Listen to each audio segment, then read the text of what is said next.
it is if you're watching.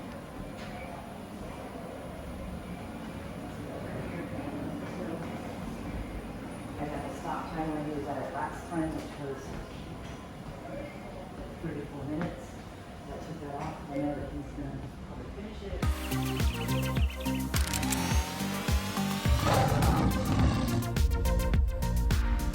So we're here with Janine Phil and Dr. Jacqueline Chan. Do you guys want to just briefly introduce yourselves and then we'll start talking about hyperbarics? Sure, I'm Dr. Jacqueline Chan and I'm board certified in integrative holistic medicine. I started off in family practice and I've been here for 8 years and certified in hyperbaric oxygen, and you know, one of my primary principles is to empower patients and to use remedies that are the most healing for the body. I believe that our bodies are able to heal on their, you know, by optimizing physiology. And it's been a great pleasure for me to work with the patients that we have here. Mm-hmm. And my name's Janine Phil, and I'm the founder of Advanced Hyperbaric Recovery. And I'm here because 20 years ago, I was bedridden. I was in really bad shape, and I was on my hands and knees praying if anything would improve my quality of life, that I would devote the rest of my life to it. So this is what brought me to hyperbaric medicine. It's really helped me 3 times in my life, and I'm really passionate about doing it and doing it the correct way. So we brought hyperbaric oxygen therapy to our community here in the Northern California, and we're really passionate about getting the word out, getting insurance payment for it for the people that need it the most. I would love to talk about insurance at some point throughout this conversation as well. But I just want to say to all my viewers that I worked extensively with both of them. Dr. Chan was medically supervising the experience, and Janine was in charge of the whole process from beginning to end, and monitoring and talking me through it and texting me through it, and it was a really beautiful experience to work with both of you guys. And you guys are the real deal. You know the information, you know the data, but you also have hearts and compassion, and you sincerely care about your clients, which is why I'm doing this video, and because of my own personal benefit through the process as well. So can you guys go into, well, actually you had something you wanted to share, right? About just the introductory of hyperbaric oxygen. You guys kind of complement each other in that conversation, right? Okay. Yeah. So it's interesting that hyperbaric oxygen therapy has actually been around for over 350 years. A lot of people don't expect that. They think it's just been within the last 20 years. But it was a Dr. Henshaw in the 1600s that started using a pressurized room for cardiac patients, and he found that when he used a bellow to pressurize the room, he actually kept the patient alive. And so through the 1600s, the 1700s, 1800s, it's been used in many different ways to help patients heal. In fact, in the 1900s and 1920s, there was a hyperbaric hotel, and that was in Cleveland. Let's see, it was Cunningham's Hyperbaric Hotel. Yeah, and that was in 1928, 64 feet in diameter, 5 stories tall. So patients would come from all over the world to have this hyperbaric oxygen therapy and to heal for different reasons. And so after the 1920s, 30s, 40s, 50s, the military started using it in the 50s and the 60s for soldiers with various different types of, you know, Gas maladies. poisoning or, you know. Yeah, diving accidents and stuff like that in the Navy and the Air Force. And then in the 70s and 80s, doctors started taking notice that it was making a huge difference for patients, and especially those soldiers coming back with closed percussion head injuries and blast injuries. So hyperbaric medicine has evolved, and there is actually insurance payment for it today. But there's different types of hyperbaric oxygen. So for instance, there's a multi-place chamber, which can have 10 patients at a time in it, and a lot of times those are used in hospitals. What we have here is monoplace chambers, where it's just 1 patient at a time. And that's really important because the pressure can be turned up or turned down, more or less, to be really specific for what that patient needs and what they can tolerate with their ears clearing and their sinuses clearing. And then there's also grade C chambers, which are for animals, so very expensive racehorses. Maybe they have a leg or bone fracture, their legs aren't healing well, they'll put them in for treatment, or maybe a dog who's been hit by a car. They find that the animals heal a lot quicker than humans do, so they need about half as many treatments, and they do really well with hyperbaric oxygen therapy. Do you think they heal faster than us because they don't have a mind that sets them back? Because they're just in the flow They don't of have nature. emotional, I think, yeah. Emotional hang-ups? Yeah. That's a good point. Yeah. But Gosh, I have a lot to say about that. I really do. Go 'cause I have ahead, a go horse ahead. that's injured right Yeah. now. Let's see, but I want to just Yeah. dovetail on what you were saying, Janine, and that from the physician's perspective, when I went to medical school, we had zero training in hyperbaric oxygen.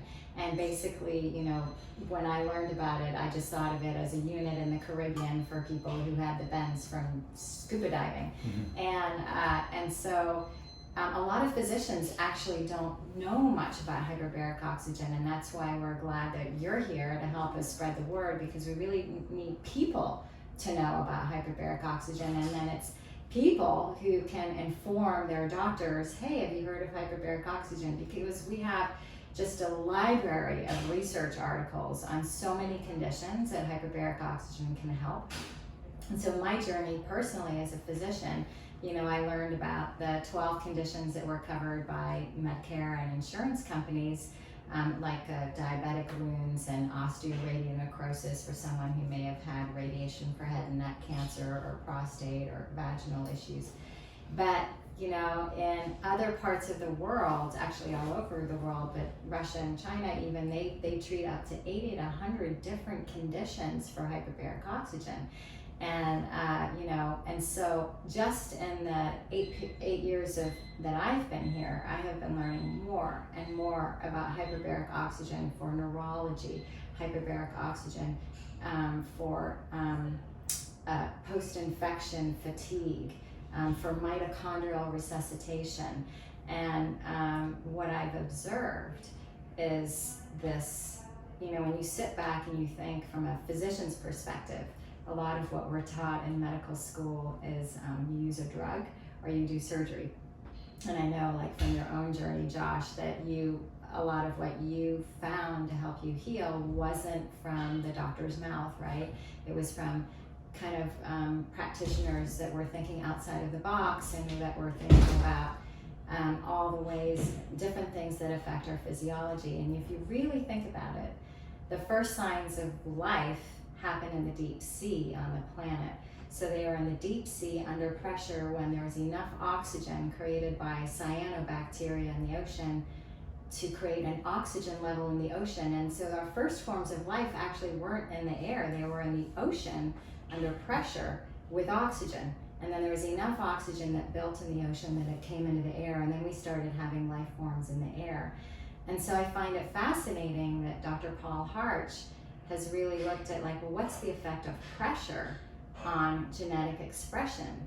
And he's discovered that pressure actually helps 8,000 genes upregulate and downregulate their expression. And this to me is amazing. So when you add pressure with oxygen, you get a level of oxygen in the tissue that's up to sometimes 20 times more that would normally go. And the magic to me of hyperbaric is that it can go through the blood vessel wall and go into the tissue where there is no blood. And so that to me is the magic. It's really true.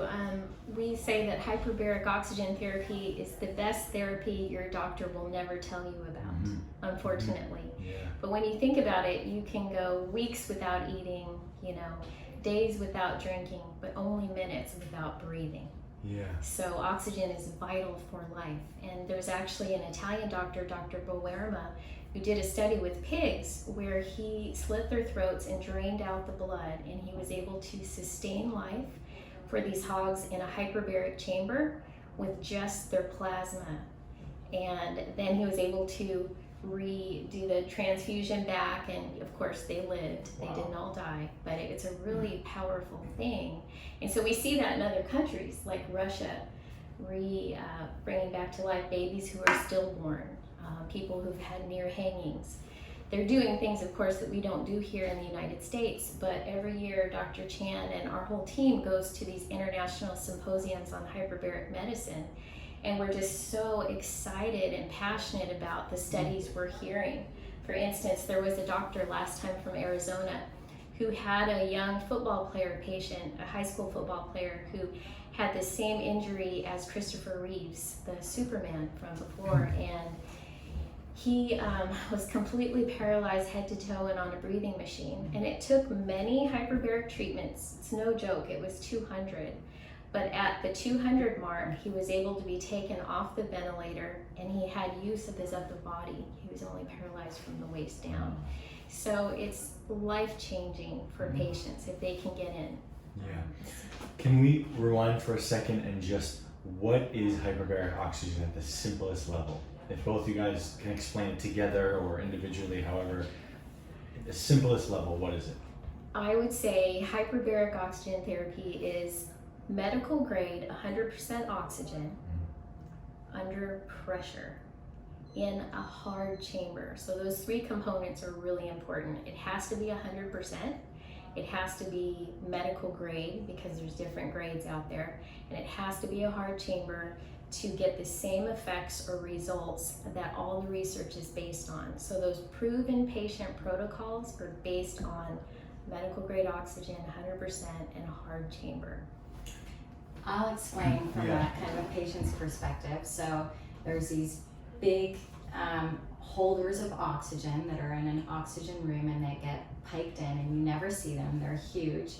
And so the oxygen gets piped into this chamber, and it's a monoplace chamber, so it's one person per chamber, and it kind of looks like a tube that you go on, like a miniature submarine that's maybe, I don't know how many feet in diameter you would say it is, like, It's 53 inches by 7.5 feet long. okay, 53 inches by 7.5 feet long, and you can see out of it, there's little windows, and you're just breathing 100% oxygen. And so normal room air is 20% oxygen.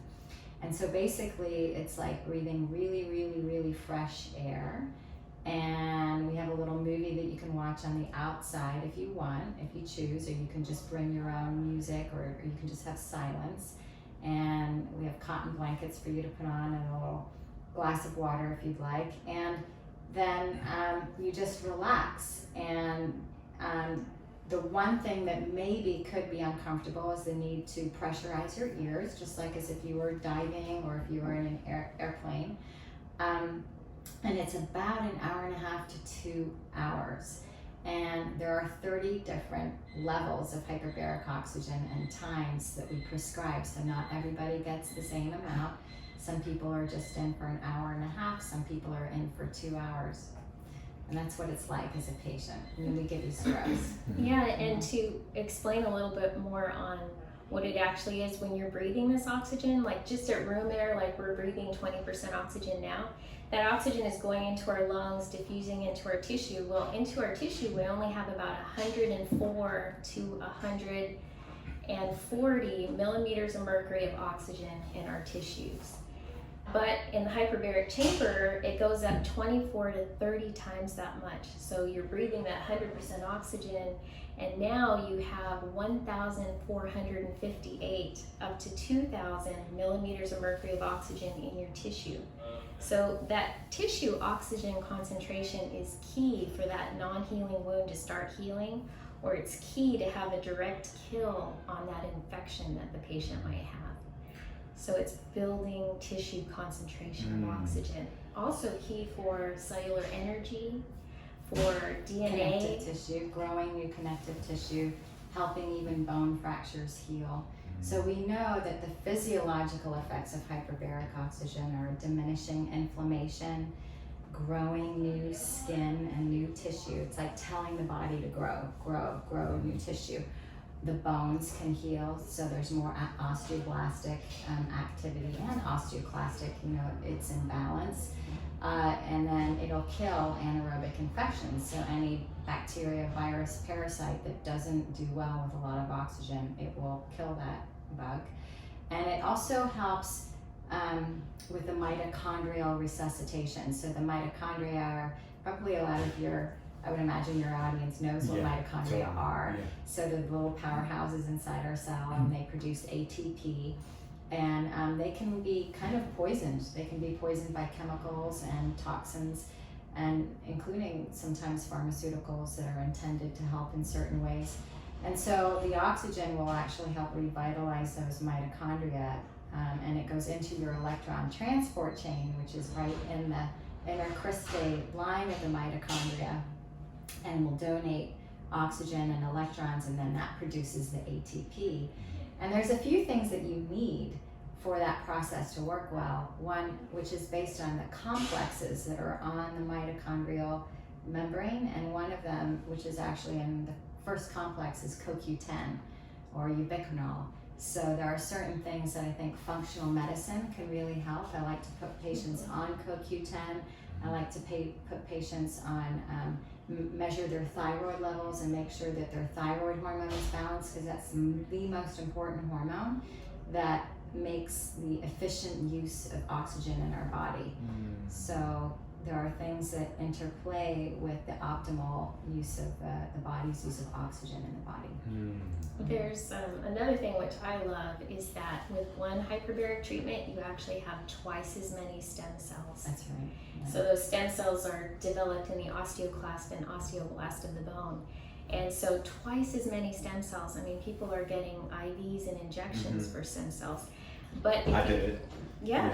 But if you can generate an 8-fold, and that's what you can do with 20 consecutive hyperbaric treatments, generate an 8-fold, not twice as many, but 8 times as many of your own stem cells. That's what's happening in the hyperbaric chamber. So that's why people who've had these long-standing non-healing wounds are actually starting to see new epithelial cells and see this healing, which they haven't been able to get for 2, 3, 4, even 5 years. They're suffering with these wounds. And we're really excited now because in talking to Dr. Paul Harsh, he's really helped us realize how hyperbarics can heal a wound anywhere in the body. And this is what he says, Dr. Paul Harsh. It could be external or internal. So we've started doing more work with patients who have things such as ulcerative colitis that are just ending up in the ER constantly, getting blood transfusions and bleeding out at very young ages. Patients with traumatic brain injury, that's a wound. So giving the body time to uptake this oxygen, we realize that hyperbaric oxygen under pressure, at a certain point day after day, the oxygen is not only saturated on all the red blood cells, but then it diffuses through the capillary wall into the tissue, and the next day it diffuses from the tissue into the connective tissue, into the bones, and even into the joints, and that's why it's stimulating the osteoclast and the osteoblast. So being consecutive is very important with your hyperbaric treatments, because the more consecutive you are, the better it's going to work, in combination with definitely the functional medicine and the regenerative medicine that Dr. Chan does. So really doing a minimum would be 20 in 4 weeks, right? Is that kind of the minimum that you would recommend for somebody? Well, that's why they see the medical director, right. Dr. Chan, but sometimes patients only need to come in for 4 treatments. Let's say we recently had a snowboarder who went off a black diamond run and ended up going off a cliff. They called us, got him in right away. We were able to initially immediately reduce that cerebral edema that he had, everything. And we had that also with a hockey player, only took 11 treatments because he took such a bad hit. But once we reduced the cerebral edema, he didn't necessarily need to grow new microcirculatory blood vessels, but what he had is his blood vessels were sheared and leaking. And so doing hyperbarics right away was able to have them come back together and heal that damage. But for people who've had them shear, and let's say it's been months or years, and those vessels have deteriorated, they actually need to do a longer set of treatments where they can grow a new pathway. Like me.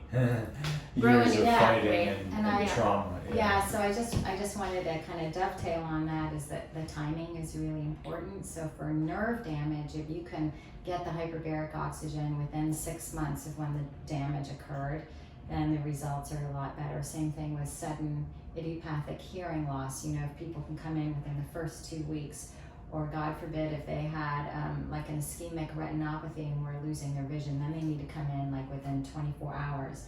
So timing, but if someone comes in right after a concussion, like within a day or two, then sometimes all it takes is 1 or 2 sessions. You know, whereas if it's been months or years, it may take longer. And I just think it's interesting because Janine's got a slide up on angiogenesis, and I have an actual X-ray model of angiogenesis of a rabbit that I'd love to maybe flip our computers and show, because the other thing that oxygen does, hyperbaric I'll put it up on the oxygen, screen too. Okay. that's really, I think, the only thing that does this in the entire world of, you know, medical treatments, is it actually grows new blood vessels. So you can see from here that after you get 40 sessions, you have brand new blood vessels that have grown. And I don't know of anything else that can do that. And then here is an X-ray of, it's actually an angiogram of a rabbit in the rabbit's neck area. And you can see, I don't know if you're able to see it, but there's these blood vessels that have grown after 20 hyperbaric sessions. So that's really amazing. You know, it's really powerful. For a lot of people will have a bone infection of the jaw, and they'll, you know, lose through radiation, they lose the circulation, it all gets burnt up, or for other reasons, and they actually, in order to retain their teeth, and this has happened to a lot of young people, we're treating one right now, it's very young, and he's going to lose his teeth if he doesn't grow this new circulation back in that bone. So this is a very powerful thing to be able to show it. Is that after wisdom tooth extraction? Is that, or after any tooth extraction?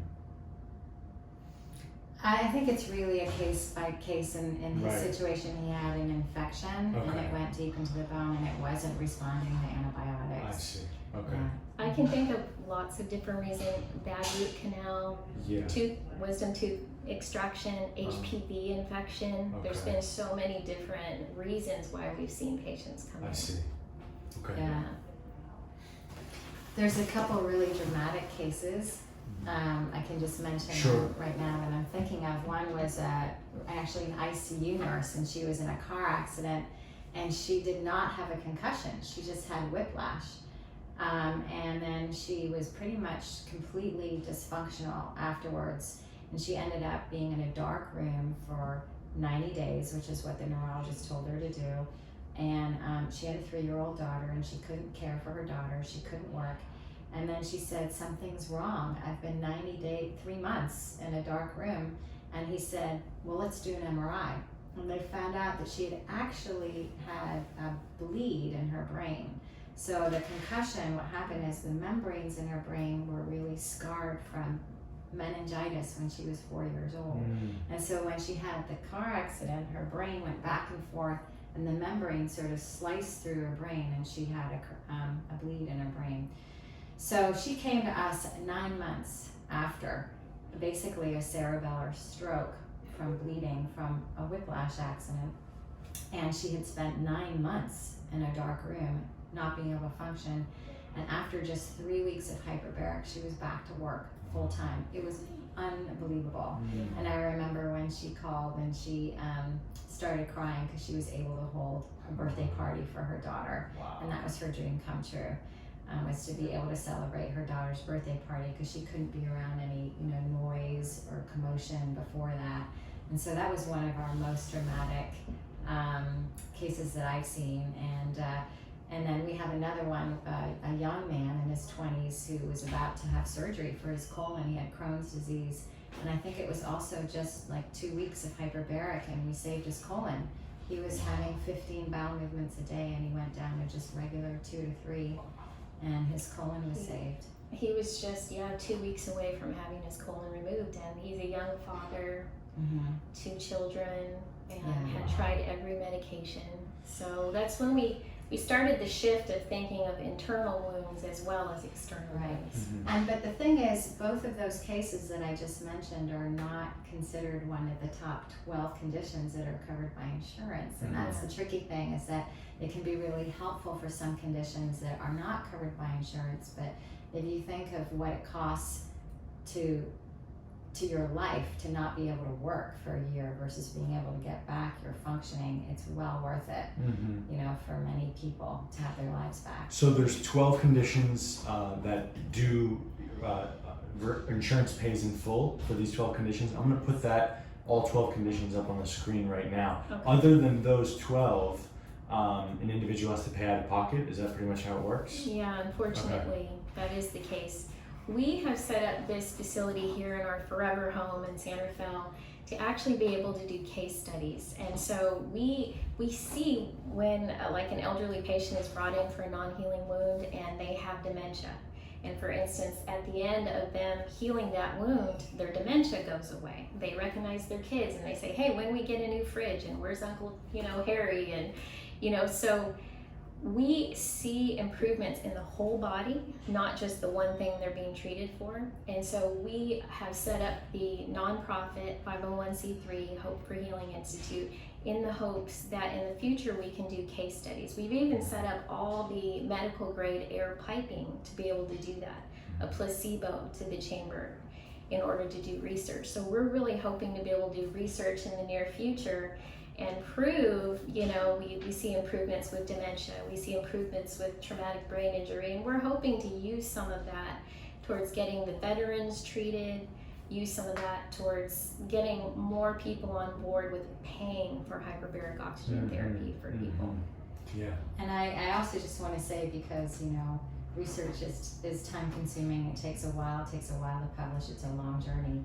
So we also just leave the choice up to the patient. We give them as much information as we can of things that have already been done in the field with a similar condition to them, and then we leave it in their hands to make the decision until the big research study comes out. But there's already been quite a lot of research and case studies that have been done to show the benefits. I would say Dr. Chan is very conservative as far as not just letting anybody come for any reason. In fact, she does extensive testing through her functional medicine and regenerative medicine practice, to say, well, let's look at your heavy metals first, or let's look at your diet and your digestion. Is there some other reason that could be causing this before we consider hyperbaric oxygen therapy? And then when we actually are ready to treat a patient with hyperbaric oxygen therapy, she's only doing so if it's backed up with research. So we only follow proven patient protocols, which I think gives a comfort to a patient too, that there is some information out there and some research where there's a formidable amount of people that have benefited for these reasons. And these are the results you can expect. Was it a 58% improvement, or like our radiation-induced cystitis, between 84 and 98% of those patients are completely healing. They're not peeing blood anymore. I mean, it's absolutely amazing for them. Do you think heavy metals would reduce the efficacy of hyperbaric oxygen? Or do you think the oxygen will help remove the heavy metals? Really the latter. So oxygen actually helps increase metallothioneine. It's a protein that binds heavy metals, as well as glutathione, which is a really powerful antioxidant. And for people who are, in alignment with, getting tested for heavy metals, I use a number of, I have some chelating agents here that I can help the patient detox from heavy metals. And if someone else is already doing a heavy metal detox protocol, then oxygen is wonderful to do with it. But I think that certainly cleaning up your system as much as possible before you get hyperbaric is the best thing to do, because hyperbaric oxygen it's a big time and money investment. I tell people, think of like you're training for a marathon, or think like you're, you know, it's not just, you don't come in just once a It week. was huge. I came It's in a big every commitment. 5 days a week for Yeah, 40 but we days. like 60 days. Yeah. We like it to be the last stop, you know, but Yeah. we want you to heal completely, or Yeah. as completely as you can.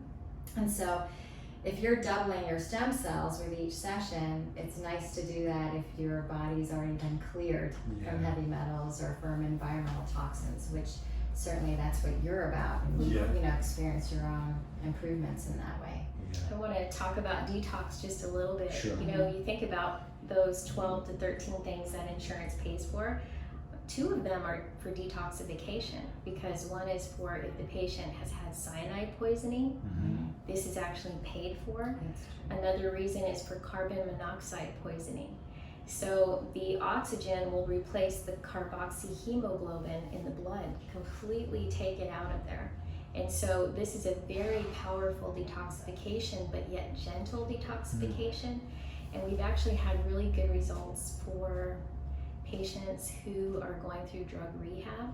We don't treat them often, but probably a couple every year, that they just need that added step to get their brains back and be high functioning individuals, especially high functioning individuals, Yeah. CEOs of different companies that maybe they've gotten into some bad stuff or have even had a toxic exposure. We had one gentleman from a local, not right here, but in another county, that was a chemical plant that had an exposure, and he presented as if he had severe Parkinson's, but when all the testing was done, he didn't. It was simply a toxic exposure to chemicals. And so once he detoxified after the chamber, he was back to normal and back to work. So there's a lot of different reasons why it can help detoxify, give your body the energy it needs to get rid of what shouldn't be there. I'd love to talk for a few minutes about, because both of you guys are health badasses, so I'd love to just talk about and been through multi-decade journeys of your own health.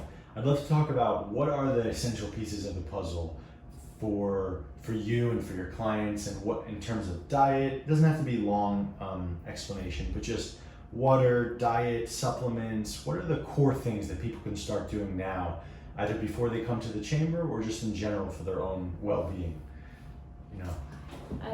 It's a lot. It's a big question. Dr. Chan's going to have some amazing things. I can say for me, I've learned so much from her and from health practices like going to Optimum Health Institute in San Diego.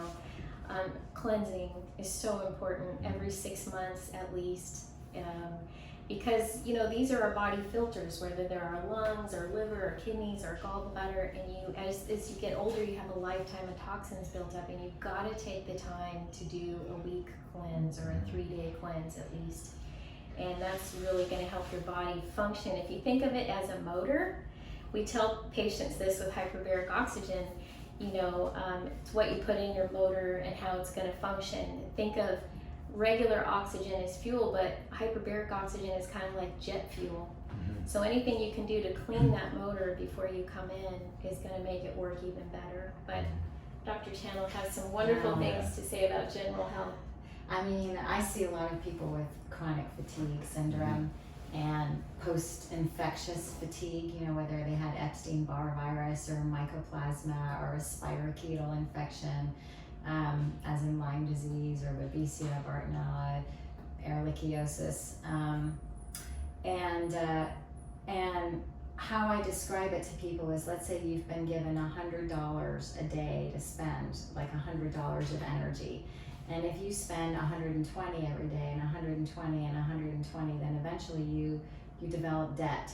And at some point you need to pay back that debt. So when you're healing, you want to spend $80 out of your 100 a day and put that extra $20 to pay off your debt.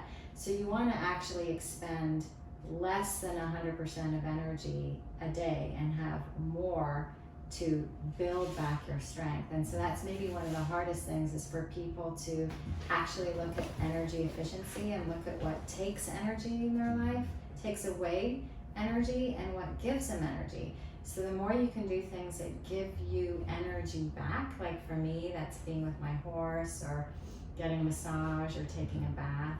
And there's other things that sometimes take energy from us that we don't even realize take energy from us. Like one would be toxic relationships, and like for me it's the news. Like I can't handle the news, you know, like there's things that are toxic for us, and so everything is an energy exchange, whether it's whether it's information, what you're reading on Facebook or Instagram or the news or what you're reading, and so it can be nourishing to you or it can be like draining you. And so so that's one of the things I think is really powerful, because most people who get infections are already worn out at a certain level. There's obviously things we can't predict, you know, like fires and floods and death of a family member, and there's things where you just have to show up at your best. But you want to be able to have a reserve of energy that you can actually do that. And so I'm a big fan of herbs and herbal medicine, which is something I never learned in med school. But, you know, to me, God designed it so that we have our healing cupboard of medicines in the plants and the trees and the herbs. And so there are certain adaptogenic herbs like rhodiola and ashwagandha and cordyceps and holy basil, and you know, that really help the adrenal glands in the body, that were designed for warriors who are going to go off on the hunt and not have food or water for a month while they were hunting for the village, and they were eating ashwagandha and they were eating rhodiola. And so the indigenous people used to do this, and you know, to me, herbs and plants have an intelligence that pharmaceuticals don't. You know, to be honest, they're more balanced. They work with the body.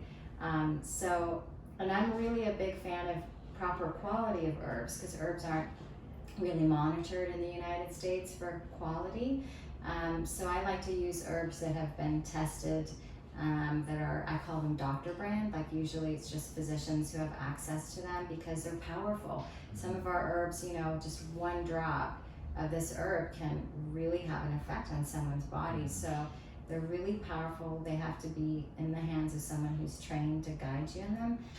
But you know, if you're not that sick, just start using spices and herbs like peppermint and rosemary in your cooking, which is kind of really the way that natural living, a lot of it's just getting back to natural living.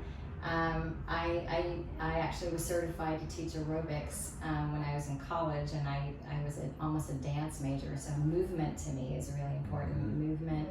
Our bodies are not static. We're not designed to actually sit like this. You know, we're designed for walking and moving our bodies. So, and just find something that you enjoy doing is what I tell patients. Whatever it is, however you can just find something that's fun, then you'll do it. Don't think of exercise as a burden. Of course, you know, nutrition is important, and then having I think honestly like a sense of something that you can draw upon, whether it's a sense of faith or a sense of purpose, like a deeper meaning in your life that you can draw upon when things get, you know, dark and contracted and hard.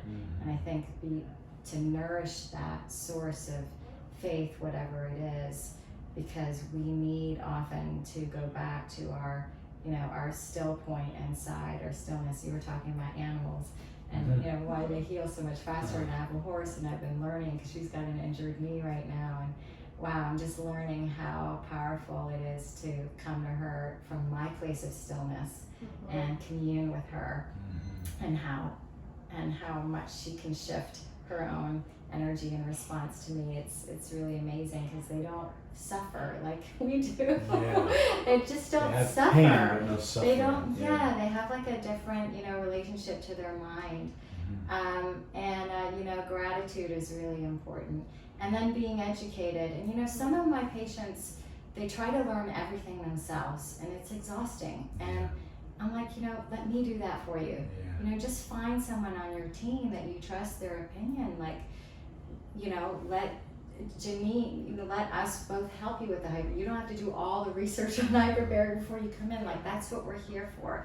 You know, so getting in a good source of education is really helpful. Like your whole audience, you do a great job of educating.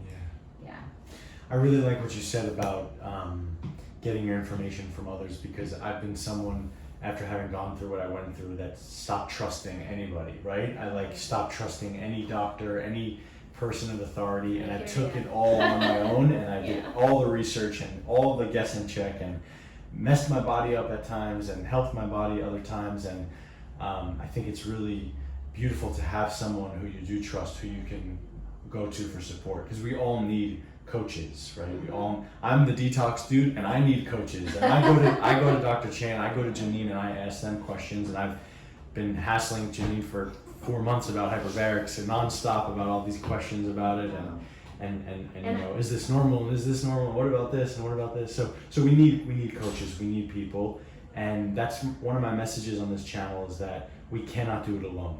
We cannot do this healing journey alone. If you think you're gonna stay inside your house and take supplements and just do enemas and suppositories all day and heal, it's not gonna happen. Like we need humanity, we need people, we need education, we need other advice, we need emotional holding. So I love that piece there. Wouldn't you say too, we learn as much from our patients, so we've learned from you. Yeah. And you know, we really hold a space for that. We really like to learn from our patients and talk to them and ask them how they're doing and when they start to feel changes, because then we can share that with other patients so they don't give up hope. Yeah. Give them that. Yeah. Absolutely, yeah. So, you know, I'm constantly getting tips from patients, you know, have you heard of this? What do you think of this? You know, so that's very valuable. You know, I think of it as being part of like a healing community. You know, when you come here, just like, you know, what you're doing, providing for your community, and then people, it's an exchange of ideas, it's an exchange of information. You know, and I'm even talking to other doctors who do hyperbaric. Hey, have you seen this? You know, we actually had a post-COVID-19 patient who she was, you know, coronavirus free, but she had the brain fog and the diminished energy after coronavirus, and she said her day was done at 1 p.m. She just couldn't function, and she used to be a highly functioning. She ran her own company, and she was, you know, very athletic. And with the hyperbaric oxygen, she really got kind of, you know, a lot of her health and her resilience back. So that particular patient I was thinking about, she was CEO of 2 companies in San Francisco, and she told me she couldn't remember people's names and she couldn't even spell words. And you can tell by talking to her, she's an extremely articulate person, so it was so frustrating. And she had the long haul version of COVID, and it took many months for her to get even to us, to where she tested negative before she came into us. But to get her spunk back, now she's back doing videos and doing what she does. But it was really nice to be part of that healing and that recovery. And to me, even more than physical pain, is getting your brain back, getting your memory back, being able to function at the level, improve the quality of life. That's why I'm so passionate about hyperbaric oxygen. Beautiful, yeah. So you guys are in Marin. What's the name of the town? We're in San Rafael. San Rafael. And right off Highway 101, which is also connected to the 580. It's an exit or 2 away. 580 goes over to Richmond and East Bay, and then 101, we're 10 minutes from the Golden Gate Bridge in San Francisco. And we're not that far from the North Bay too. So we're kind of in a hub in between a lot of different places, but it's a beautiful place to be. We're 2 blocks away from the water here. Lots of beautiful places to go, and just a nice community. Yeah. And what a perfect time to do hyperbaric oxygen, quarantine, not a lot's going on. My normal excuse to not do this would have been FOMO, you know, like I would have thought there was so much I had to do and catch up on, people to see, and all my day is going to be ruined. But during this COVID experience, I spent 70 days of it doing this hyperbaric oxygen. I did 5 days on and then 2 days off, and I did 45 treatments. And it wasn't easy because we wanted to work, and we kept saying, I know. Pull it back, pull it back. You're worth it. I'm one of those people who they had to like calm me down and like slow me down. Other people probably can easily lay in the chair all day and watch TV, but I was going nuts. That was my biggest challenge. But in any case, it's an amazing time to do it. You know, it's an investment, it's a commitment and an investment, and I know for me it was well worth it. And I'll talk about all my experiences off this interview.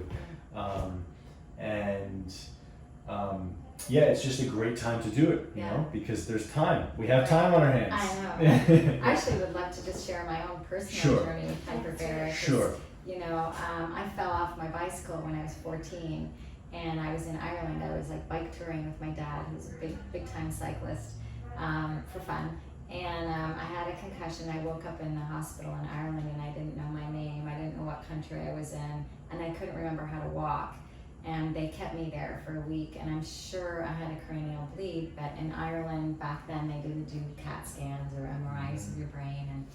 And you know, I went on, and I was in high school then, and I had been like a 4.0 student my whole life, piece of cake, nothing, no problem. And then I just remember after that accident, I could still get good grades, but I had to work a lot harder at it. And then I got accepted to, you know, college, medical school. I graduated eighth in my class in med school, but I worked really, really hard. And that's when I started developing signs of ADD, attention deficit disorder. And I couldn't be around, I couldn't be interrupted while I was studying. I would really isolate myself. And then it wasn't until, let's see here, then I came to California and I got a tick bite when I was hugging a redwood tree, and the tick fell out of my ponytail and landed on my arm, and I saw it immediately while driving, and I took antibiotics immediately for 21 days, like doxycycline, and I was fine. But I happened to be working beside a national Lyme disease expert, and about 3 months later, I started getting tired, and I was like drinking coffee, and then I was like at noon, I had to have a second cup of coffee, and I had a sore throat and a slight temperature, and I thought, it's time for vacation. I need to go on a vacation. I'm just worn down. And then I remember it was like 8 p.m. and I was on the phone with a friend, and I was laying on the floor, and I had a fever, and I was like, something's really wrong. And then I developed a tremor, like a hand tremor and a facial tick, and that's when I was like, something is really wrong. And I got tested for Lyme disease, and I was positive for Lyme disease, and then also Babesia. And I took the medicine, and I was here at Hyperbaric, and Janine said, we're putting you in the chamber, Dr. Chan. And I, you know, I was like, you know, I think I could use it, because I needed 10 hours of sleep a night, and I could only, you know, I couldn't function. I had to stop all my functioning at 7 or 8 p.m. And like you, Josh, that was really hard for me to do. I was not used to that at all. And I even had to like freeze meals and put them in the freezer, so I had time and energy to finish my emails for the day. So I went into the chamber, and it was the 35th session where the oxygen went to that part of my brain that was injured in the bike accident. And the same parts of my body that were injured above my lip and my eyebrow, where I had scarred myself and had sutures in the bike accident, and my knee, they felt like they were swelling, and I had this like emotional release and response. And I realized the oxygen had gone to that part of my brain that I injured, where probably the Lyme disease was, where I was developing my tremor from. And it was after that session, I'll never forget, that I felt like I could think 20 times faster. Wow. It's just like I just got catapulted to a certain level of health that I feel like really eternally grateful for. Wow. You know, yeah. So I just want to spread that message, For because sure. you know, there may be someone listening that could really help them. Yeah. Guys, if you've been through the ringer and you're anywhere near the Bay Area, come see these guys. You're going to be in good hands. It's an investment. If you don't have insurance, it's a bit of an investment. But as I teach all of you guys, you know, it's mission critical to heal the body now, right? We heal the body now, and I always think whatever a dollar you put into your health is $4 that you'll receive someday. Somehow it just 4x returns constantly. Yeah. You know. True. I figured out that equation in my first year of business, you know, when I was taking all my money and putting it into my health, and then somehow the next month 4 times more money would come, and it just kept like growing this way. And it's just this 4x equation that I teach, you know. That's awesome. $1 into your health is $4 that's going to come into your life somehow. Because, you know, being in a good vibration, feeling good, it attracts everything. It attracts partners, it attracts wealth, it attracts everything. Health is the ultimate, you know, asset, if you will. Wealth, yeah. So, yeah. Thank you guys. Thank you. Janine, Thank Dr. you, Josh. Chan, Thank thank you you. so much, guys. Hey guys, so this is the chamber that I used. This is actually the exact one that I used for 45 treatments, hour and a half each treatment. I would lay in there and I'd watch a movie right there. Movie, documentary. I watched a lot of spiritual things. They have an entire collection right here. All of these amazing movies and documentaries. And I'll tell you, that movie went straight into my brain because I was in oxygen under pressure. There's a little self-release valve here in case you have any issues. And this thing comes out and goes back in.